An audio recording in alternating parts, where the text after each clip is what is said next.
All right, Rabbi, say good morning. Let's begin. Today's daf is Nun Tes 59. We have a beautiful daf ahead of us today. Let's begin with the Mishnah. Yesh, remember, still in the topic of Menachos. Interestingly enough, I think I mentioned this a few days ago. You know, we're 59 blot into Menachos. Yet, at the end of the day, we know very little about the actual carbon mincha itself. How the mincha is brought, what it's comprised of. So amazingly enough, now as we begin to get into the sugyas, actually concerning what a carbon mincha is. So for now, instead of explaining it, we'll just learn. It says the Mishnah, Yesh tu'unos shemen u'levona. There are some minachos that require both shemen, so shemen is oil, and levona. Levona is frankincense. So there are other minachos. Shemen velo levona. Some other minachos require shemen, but not levona. So other minachos, levona velo shemen. Other minachos require levona, frankincense, but not shemen. Other minachos, lo levona velo shemen. And other minachos still don't require either levona or shemen. So we'll say, so 4 different categories of minachos. Those that require shemen and levona, those that require shemen and not levona, those that require levona and not shemen, and those which require neither shemen nor levona. Which are which? Here we go. Says the Gemara, Minchas hasolas, va'machvas va'marchashas. So we'll say, the Mishnah is dropping these terms, although each of these types of menachos are going to get their own Mishnah, are going to get their own Gemara, and we're going to get their own discussion. So for now, we're not really going to delve into the actual descriptions too much. Minchas soles. Now this is just important for a moment. Look at top Rashi. Minchas soles. Dimisnadev minchas stam. Silber says we're going to see there are many different types of menachos.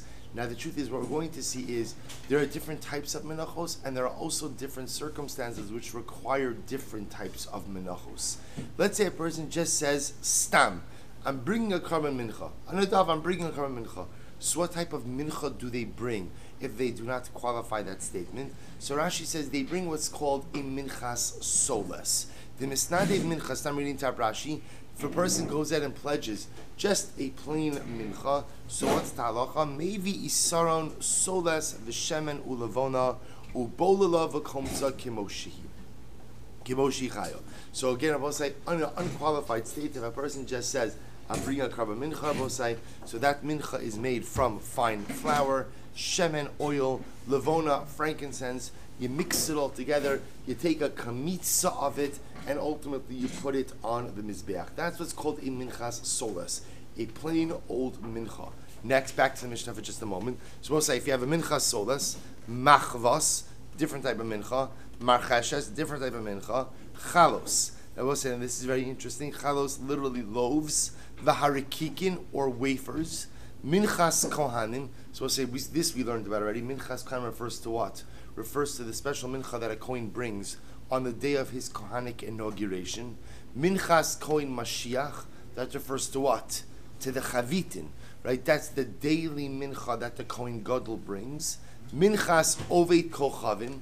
Now this is actually very interesting. An oved kochavim and akum has the ability to go ahead and has the ability to offer up a mincha. Now obviously he's not, meaning, well, the truth is, no person is offering up their carbon by themselves. It's being offered up by the kohen, but a kohen could offer up a carbon mincha on behalf of an akum. Minchas noshim. Minchas noshim is an interesting one. Rashi says, Isha shehisnadva mincha. This refers to a woman who pledged a mincha. Now, what's strange about this that the Rishon bring up is, okay, but a woman's mincha is no. We'll say mincha is gender neutral. In other words, that there's no difference between a man's mincha and a woman's mincha. So again, we'll get into this as well. Minchas ha'omer. We'll say minchas ha'omer. All of these cases ultimately going to both say. So this is our first category. In all of these cases, the halacha is that the mincha. This is the category ve'ela tu'unos shemen u'levona. All of these type of menachos, supposed to say this entire list that we just read, are the types of menachos which require both oil, shemen, as well as levona, frankincense. Next case, minchas nisa, or next category I should say, minchas nisachim. So let's remember again, minchas nesachim is a mincha which accompanies a wine libation. Tu'una shemen ve'in tu'una levona. Ultimately, again, so minchas nesachim also requires shemen, but doesn't require levona. All right. Lechem hapanim. Then I will say this is actually quite fascinating. Lechem hapanim. So we know what lechem hapanim is. It's the bread that's placed on the shulchan. What's fascinating about this is the Mishnah seems to indicate to us that lechem hapanim has the status of a carbon mincha, which is actually quite a dramatic idea that I don't think we would have thought of on our own. We know that it certainly has a sacrificial identity, but we often assume that it had a sacrificial identity unto itself, yet here it's reckoned in the mincha family. Good. So lechem hapanim, ta'un levona, ve'in ta'un shemen. Lechem hapanim also requires levona, but doesn't require shemen. Now remember again, for the lechem hapanim, I will say, where was the levona placed? The levona was placed in two spoon-like items on the top of the shulchan. Remember, as opposed to these other menachos, where the levona or the shemen is mixed in this particular circumstance, the levona is placed on top, not mixed in. So lechem hapanim, ta'un levona, ve'in ta'un shemen. Lechem hapanim ultimately again requires levona, but doesn't require oil. Next, shtei halechem. So we'll say shtei halechem. Remember, we've spoken about this extensively over the last few days. That is the special offering that is brought on Shavuos. Uminchas chote. So we'll say minchas chote means a mincha that's brought in the context of a sin offering. Uminchas kinaos.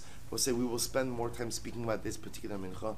Minchas kinaos, we'll say, is the mincha of the sota. Remember again, the sota is the one who's suspected of adultery. She brings a special type of carbon mincha. These cases are both. So again, these three cases of shtei halechem, minchas chote, minchas kinaos, ein tu'unin lo shemen velo levona.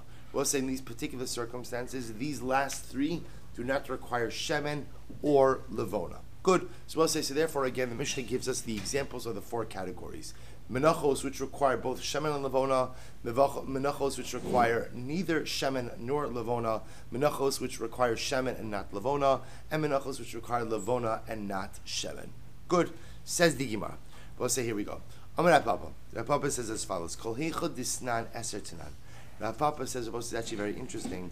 He says, by the way, Rav Papa says, whenever the Mishnah speaks about categories of menachos, if you'll notice again, there are always 10 distinct categories of menachos, 10 different types of mincha offerings. Rashi says over here, Kol heicha disnan, hanach menachos dimas nisin, eser tinan, kilomar kulon baus eser chalak. We'll say, listen to this. So therefore, whenever we go ahead and we speak about menachos, there are always 10 distinct categories. So you want to say, okay, what exactly are you coming to teach me? La fuki med Rabbi Shimon.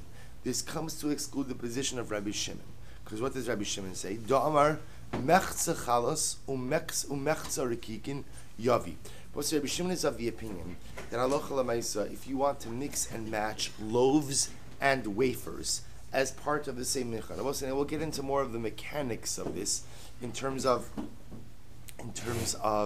when you bring loaves and when you bring wafers. But for our purposes today, I will say there are certain menachos which require loaves, certain menachos which require wafers. Rabbi Shimon is of the opinion that if you want to mix and match loaves and wafers within the same mincha offering, that you have the ability to do that. Kamash malon delo. Kamash and Rav Papa says no. There are 10 distinct categories of menachos, which Rabbi say means what? What is Rav Papa teaching us?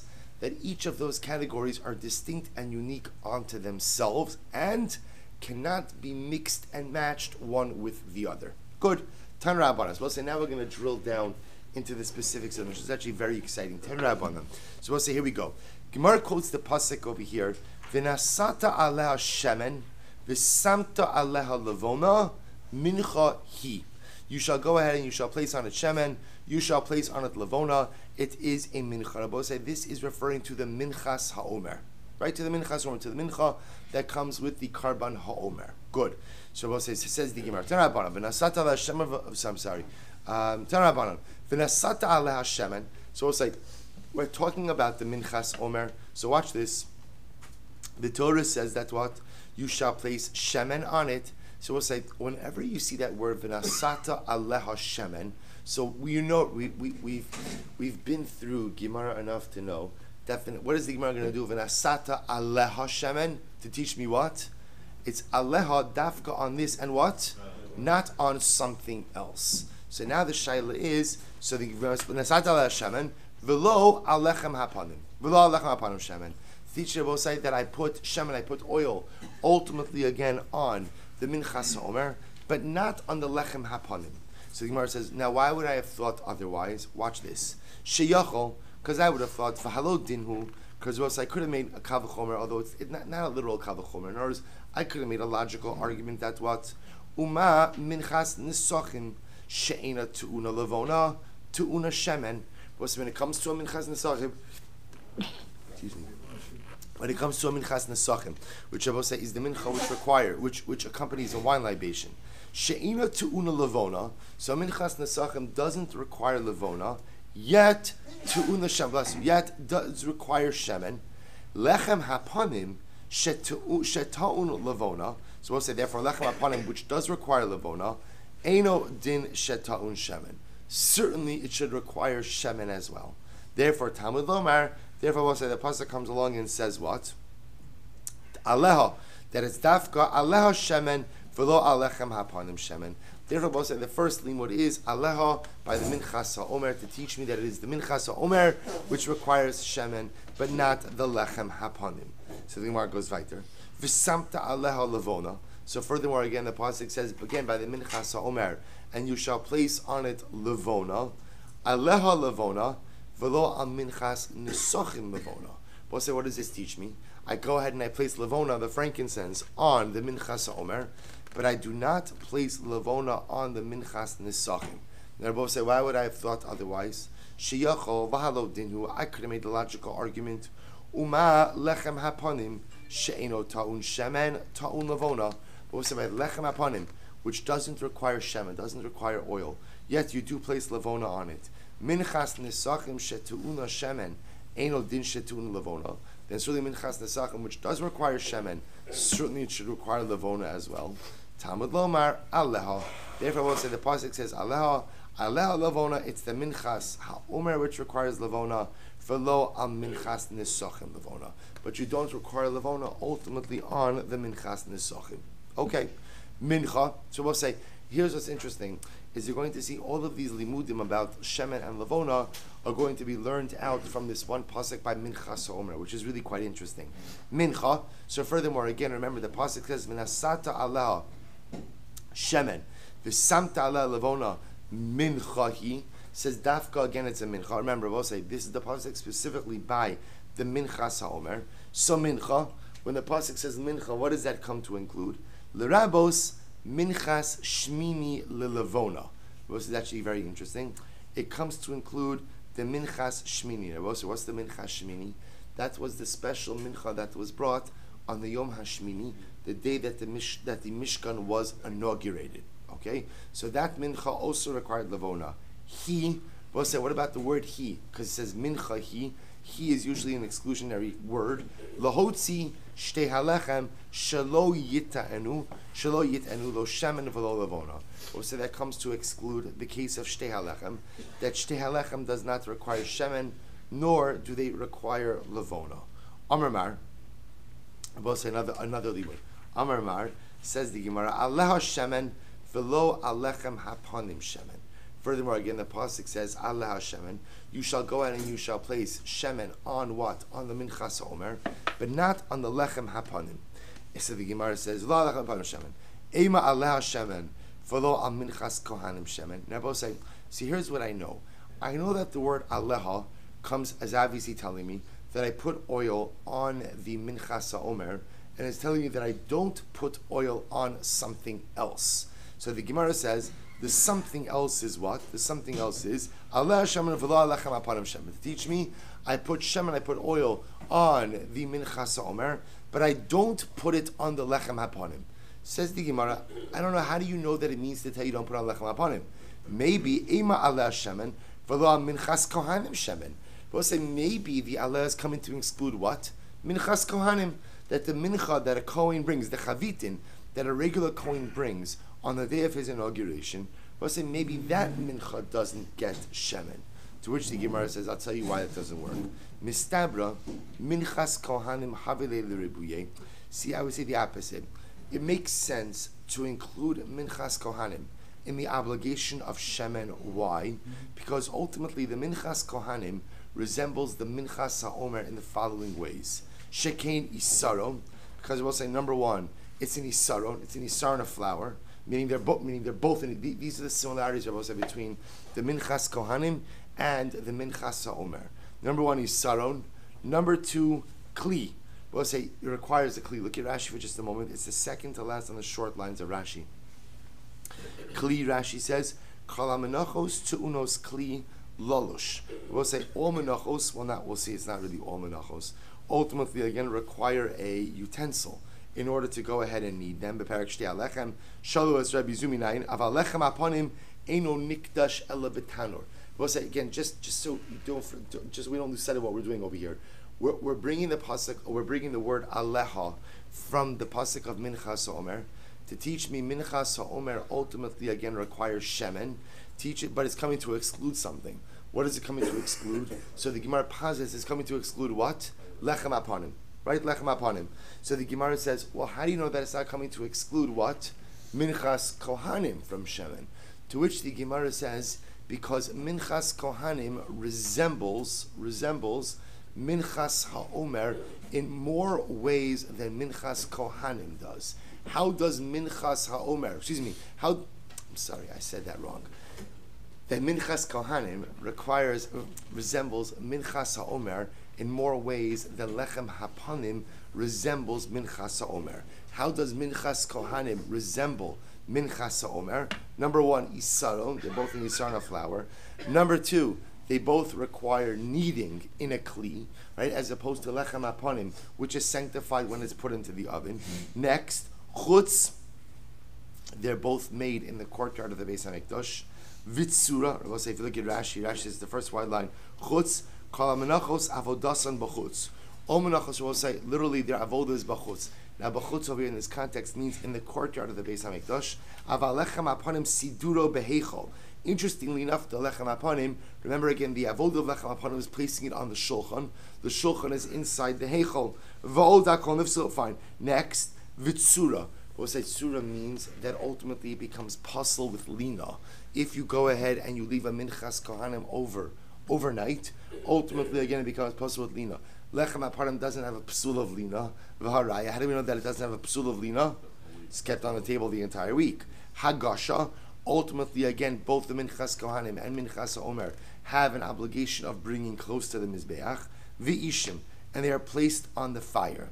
So because Minchas HaOmer, shares all of the, or I should say, because Minchas Kohanim shares all of these similarities with Minchas HaOmer, it makes sense that it would have an oil obligation, and therefore if the pasuk is coming to exclude something from the oil obligation, it makes more sense to say that it's what? That it's the lechem aponim. Adrabah, I could say the following, lechem aponim havilei l'rebuye. I could say no, lechem aponim resembles the minchas ha'omer, and therefore should have an oil obligation. Why? Because it shares the following similarities with the minchas ha'omer. Number one, shekain, tzibura, they're both communal offerings. Chova, they're both obligatory. Tamya, you bring them both in a state of tumah. Da'achil, you eat them both. Pigula, they're both subject to pigul. Bishabsa, and they're docha Shabbos. So what I say, the Gemara says, these are all the similarities that Lechem HaPanim shares with Minchas HaOmer. So maybe in fact what? Maybe in fact, the pasuk is coming to teach me that indeed, like Minchas HaOmer, Lechem HaPanim has an oil obligation as well. So if that's the case, what is the pasuk coming to exclude? The pasuk is coming to exclude what? Coming to exclude Minchas Kohanim from the obligation of Shemen. To which the Gemara says, no, Mistabra Nefesh. We'll say to which the Gemara says as follows. If you look at Rashi, Rashi says over here, it's the fifth to last line in Rashi. Mistabra Minchas Kohanim Havilei L'Rebuye, that's the Divrei Mascham Rashi. Mepnei Shebemincha Ksiv Nefesh. We'll say by the mincha it says nefesh. By Karb mincha it uses the lashon of nefesh. Lamadnu dechol minchas yochid tuuna shemen. So we'll say, from the word nefesh, what we learn is that it is only ultimately against something that is a karban yochid, an individual offering, that has the real status of mincha, and by extension, therefore, has the shemen obligation. So therefore, I was like going back for just a moment. By Minchas HaOmer, so we're learning out that there's an obligation from Shemen. We're also learning out that there are other things which are excluded from Shemen. So therefore the Gemara says, really the obligation of Shemen applies to things that are really called the Mincha. What's the true definition of something that's called a Mincha? Something that is really an individual offering. Therefore, again, I will say that would seem to include what? That would seem to include Minchas Kohanim, which is an individual offering, and would exclude Lechem Hapanim, which is a communal offering from the obligation of Shemen. Good. So we'll say good. Beautiful. So the Gemara goes weiter. Amar Mar, Aleha Lavona. So also we're going back now and analyzing the Brayse some more. So Aleha Lavona, V'la Minchas Nesachem Lavona. So remember again, the Pasuk said, you shall place on it. Again, referring to what's amazing is all this is being learned out from one pasuk by Minchas HaOmer. So Aleha Lavona, you shall place Lavona on the Minchas HaOmer, V'la Minchas Nesachim, but you don't go ahead and place Lavona on the Minchas Nesachim, which is the mincha which accompanies the wine libation. So the Gemara says, Ema Aleha Lavona, V'la Minchas Kohanim Lavona. Why don't you say that that the pasuk teaches me I have to place, Lavona on the Minchas Nesachim, but not on what? V'lo Minchas Kohanim. Maybe he's come to exclude Minchas Kohanim from the obligation of Lavona. To which the Gemara says no. Mistabra Minchas Kohanim havle l'Rebuye. It makes more sense to include Minchas Kohanim in the Lavona obligation. I'll tell you why.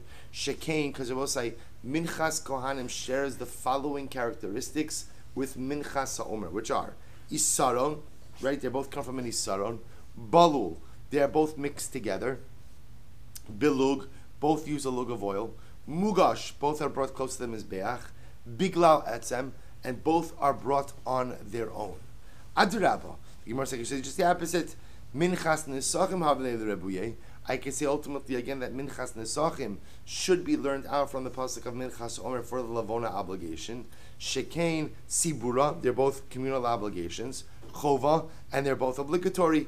V'itmi, you bring them both in a state of Tumah. B'shapsa, and they're both Docha Shabbos. To which the Gemara gives the same answer. Mistabra nefesh. It makes more sense to include that which is an individual obligation and not that which is a communal obligation. Beautiful. Mincha l'rabos minchas shmini. So l'levonos. So remembering about the word mincha, we're just dissecting the brayso. Comes to include the mincha that was brought to the Yom HaShmini.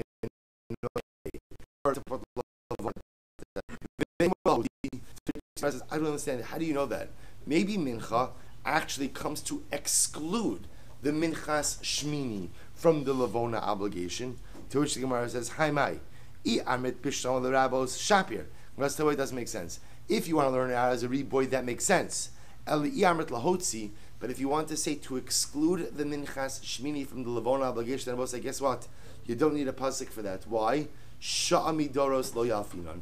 Ultimately, going to both say generally, you can't learn out what we'll call not momentary, but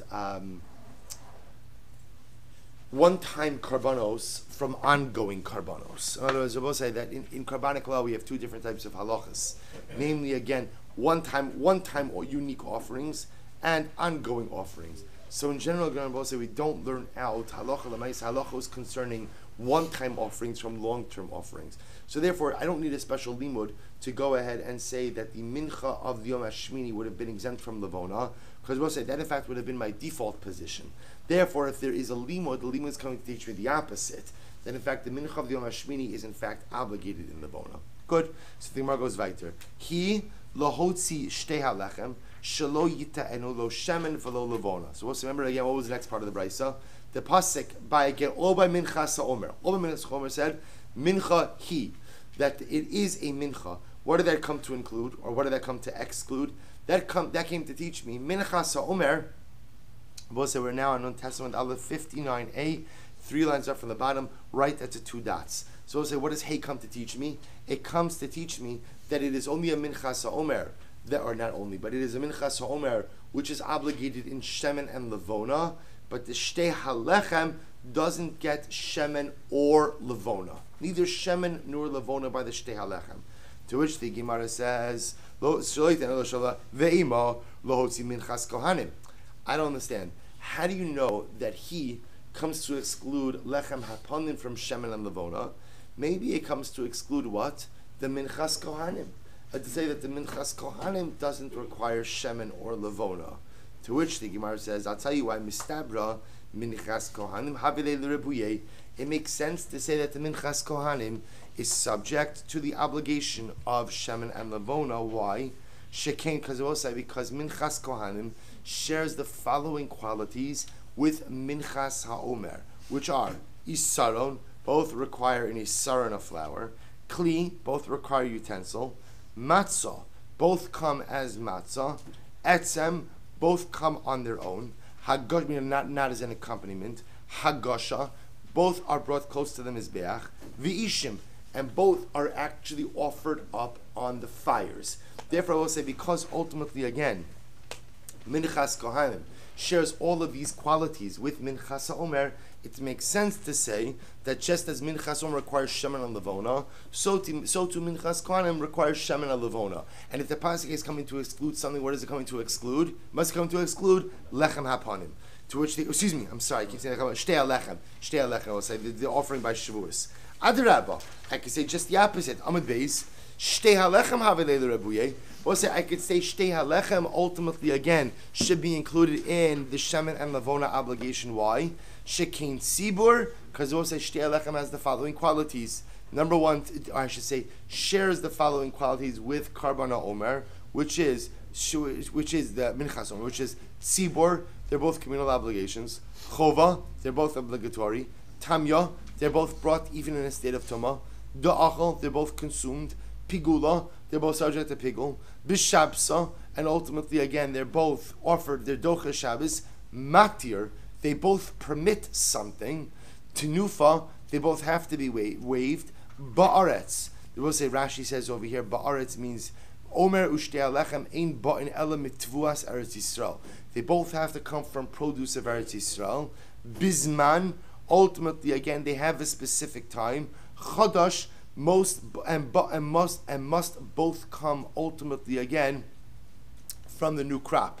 To which the Gemara says, V'hani nefishin. And what do you see? You see, in fact, that the similarities between what? Between the shtei halechem and the omer are clearly much more than what? Than the similarities between minchas kohanim and minchas omer. To which the Gemara says, mistabra nefesh. So also we keep giving the same answer. That mistabra nefesh also has the same answer, which says what? That because we're learning out the halachos concerning menachos, so the paradigmatic case of a mincha is when it is a karban yachid, when it is the shemen and avon obligation. We prefer to go and include the menachos, which are often because of the word nefesh, that word used in the pasuk in the context of mincha, and not to focus on the other karbanos, which are communal offerings. Therefore, in this particular case, even though again shtei halechem has many more similarities to the minchas haomer than minchas kohanim does, but because minchas kohanim is considered to be a karban yachid, it satisfies the nefesh criteria, and therefore it is learned out from minchas haomer to be obligated in both shemen and levona. Good. So we'll say, so let's go weiter. Says the Mishnah. So we'll say, so this actually is very interesting as well. Continuing on the shemen and levona obligation.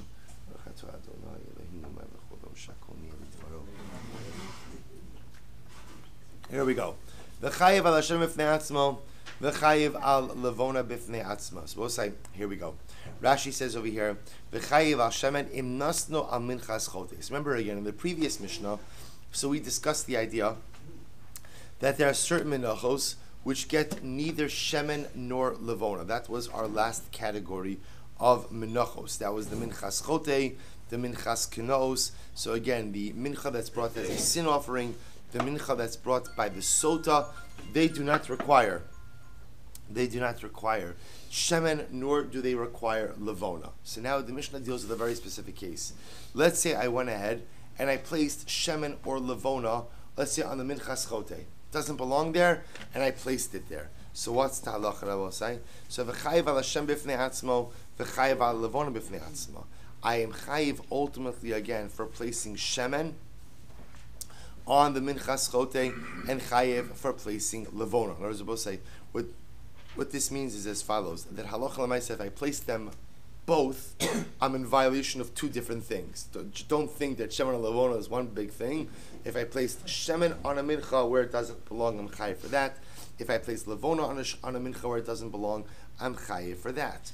To which the Gemara says, Nasan aleh shemen pasla. The Rabbi say, if you place shemen on the mincha, so it invalidates the mincha. Levona, if you place frankincense on the mincha, then what's the halacha? Yilaktena. But say yilaktena means what? You just have to scoop it off. Now the truth is, you could. I actually meant to put this out on the WhatsApp. So frankincense comes from trees, and I will say the way it not occurs, but the way it is in nature is, it's like larger chunks. So the idea over here is when you place, now we'll discuss, you could grind it up. So the idea over here, the Mishnah says, is if you place oil on your mincha, you're out. Meaning, let me say it differently. If you place oil on a mincha when the mincha didn't require oil, essentially there's no way to rectify that, and therefore again the mincha is possible. If you put frankincense on the mincha, yilaktena, you could just scoop it off and the mincha could be fine. Nasan shemen al shiareh. We'll say what happens if you put oil in the shirayim of the mincha. Then what's the halacha? Eino over below sase. And I will say, this is actually a very interesting formulation over here. Remember, shirayim is the part of the mincha that the kohen gets to eat after the kometz has been offered up. So it says if you place oil on the shirayim, you're not over on a you're not over on a losas, you're not over on prohibition. I will say, now why is this strange? Why is this strange? Because we often assume what could the kohen do with the shirayim?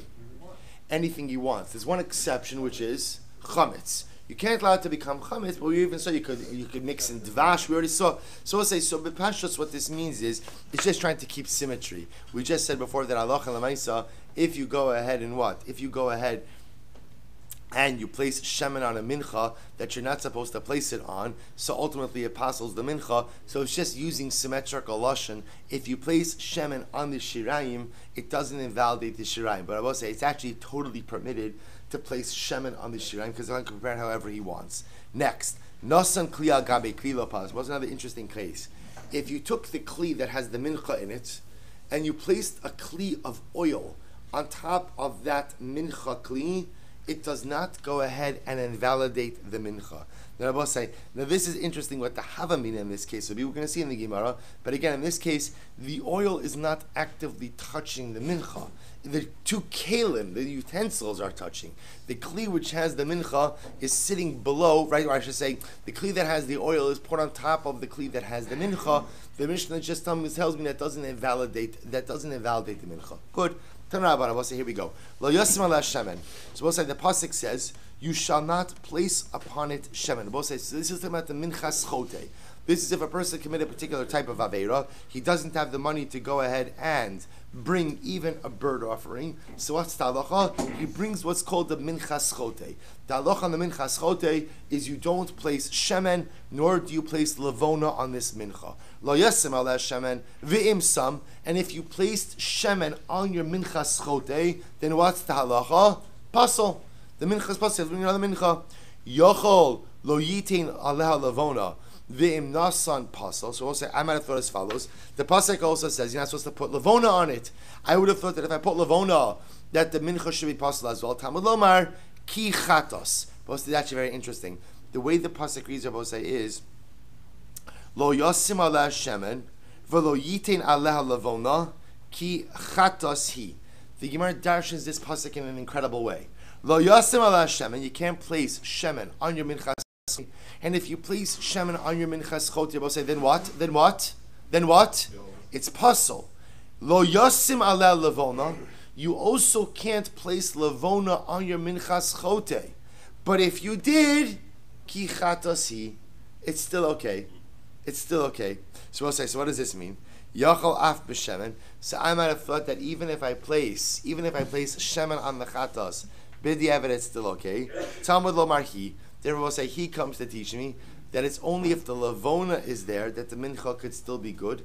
But once you place shemen on the mincha, you're out. So we'll say, so umarois lifts so b'shemen l'achshir lavona. So we'll say, I don't understand. A minchas chote is not allowed to have shemen or lavona. Yet, what's the halacha Rabbi say? If you placed shemen on it, then what? Mincha's done, puzzle.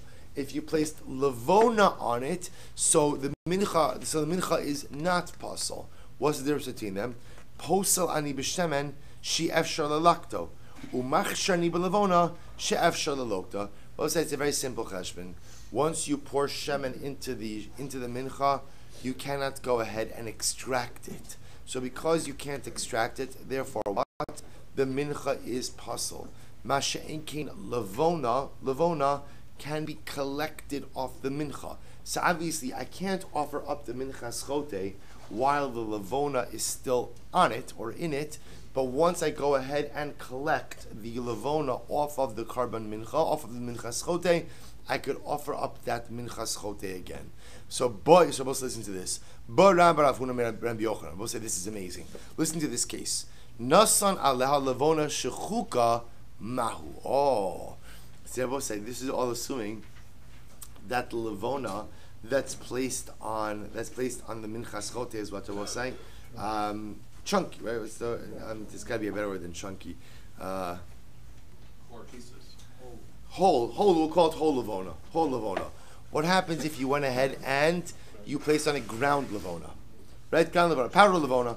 So we'll say if you go and you place in there powder lavona. So we'll say, so what's the halacha? Lavona shkuka mahu. So we'll say, listen to this. So what's the kasha? On one hand, mishum da'efshar lalakta vaha lo efshar lalakta. We'll say on one hand, the reason we said that the placement of lavona doesn't invalidate the carbon mincha is why?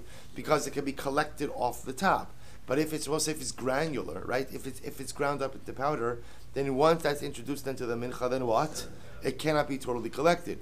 O dilma mishum delo mivla vaha nami lo mivla. I'll say maybe the other reason is because apparently the properties of frankincense are such that they're never truly absorbed into the mincha, and therefore again, even in the granular state, they'll never be fully absorbed into the mincha, and therefore ultimately the mincha should still be good. So tashmas, we'll say it's an interesting kasha. So tashmas, let's analyze this. Tashma, so the Gemara says, ulavoni elaktena. So we'll say the pasuk says, and if you accidentally place lavona on the minchas chote, what's talacha? Yelaktena. We'll say yaktena means what? Means what? Yeah. Collect it. Which tells me what? Tells me that the halacha is that the only way to remedy the carbon mincha is to actually get the lavona out. Which tells me, therefore, if the lavona cannot be extracted, then what? What's the halacha? The carbon mincha will be pasul. To which the Gemara says, Dilma chada va'od kamar. We'll say maybe ultimately what it's saying is, in reality, chada va'od we'll say means that really, ideally, you should try to go ahead and get it off. But even if you can't go ahead and collect it from the carbon mincha, nevertheless the mincha will be kosher. Because why? Because the mincha is not bolea, doesn't really absorb the frankincense. So therefore the Gemara is not a raya. Tashma, machshani belavona.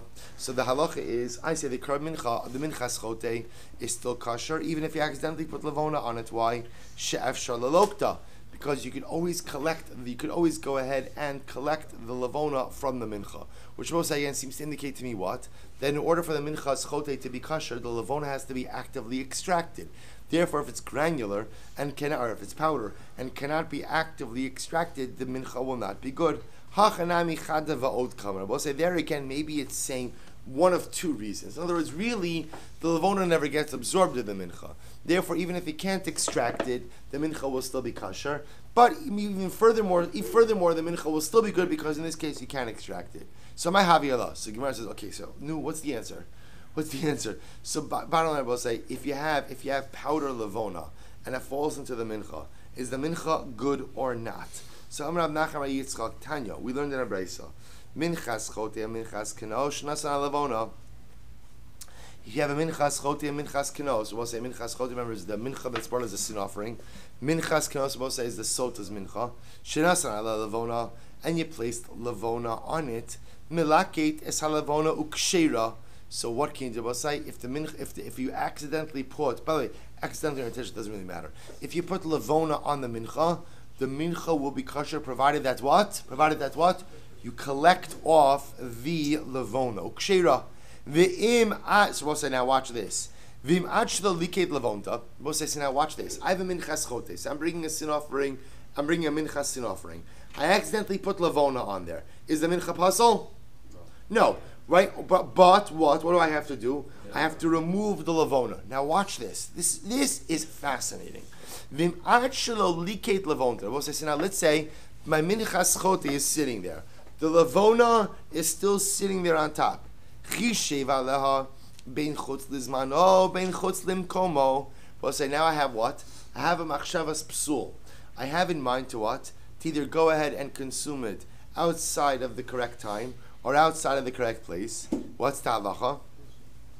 Pasal ve'ein bo kares. So we'll say, so the halacha is, my invalidating thought has the ability to pasal the carbon, but there's no chiyuv kares. But ve'ein misheliket levonta. But I will say, once the levona has been collected off the top of the mincha, nechashev aleha chutz limkomo pasal ve'ein bo kares. If I have in mind to go ahead and consume it outside of the prescribed area, so the mincha is pasal, and there's no din kares. That's the din of chutz limkomo.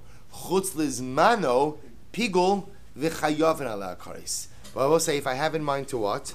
If I have in mind to go ahead and eat it chutz lizmano, then that's pigul, and ultimately again, there will be a chiyuv. So I will say, now look at Rashi just a moment. Mishaliket levonta chazra lechshera v'chayva lepigul. We'll say, what do you see from this case? Once you remove the levona, we'll say, what happens? What happens? So the mincha returns back to its regular state, which means that if I have a machshavas pigul, I'm mamish chayiv kares. Now we'll say, but for our purposes, what do we learn from this? That it's only returned to its actual state when the levona is actively removed from it, which tells me that it is only if the levona can be removed that the mincha is restored to its kosher status. But if the levona cannot be removed, then unfortunately the mincha is pasul. Therefore, in the case where the levona, the frankincense, was powder, was granular, and gets mixed in with the mincha, where it cannot be extracted, ultimately the mincha will be pasul. I v'tehevi pach. So the Gemara says, but why is this in the case of the pach? Also, what's the case of the pach? Look at Rashi in just a moment. V'tehevi pach. Hach mincha ba'ocha levana b'socha tehei kilu nafala pach shemen delo havye chazya v'lo tech l'mashal sozon. We'll say, now the Gemara asks as follows. This actually is amazing. See, we'll say, so fine. So it sounds like over here what we have established is that the mincha is only going to be kosher if the levona is actively removed. If the levona cannot be removed, then Allah l'maisa the mincha is pasal. The Gemara now transitions to a different question. You just told me that while the levona is on the mincha, if the person has a wrong machshava, let's say he has machshava to go ahead and what? He has machshava to go ahead and eat it. Ben chutz lizmano, ben chutz limkomo, pasal, but no kares. I don't understand. While the levona is on it, so then what? Any machshavas pasal should really be